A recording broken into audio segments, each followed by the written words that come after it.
Eh, syempre busy din sila. Saka awarded sila. Kasabayan nila 2021 si si Ben sa sa Encantadia, si Rian Ramos.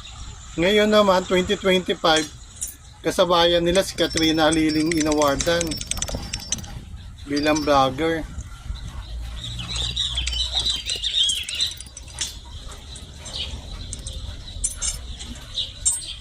Sila nga yung nag-birthday na sa Batangas. Santo Tomas, Batangas. Bali 2 days kami dun. Atid sundo.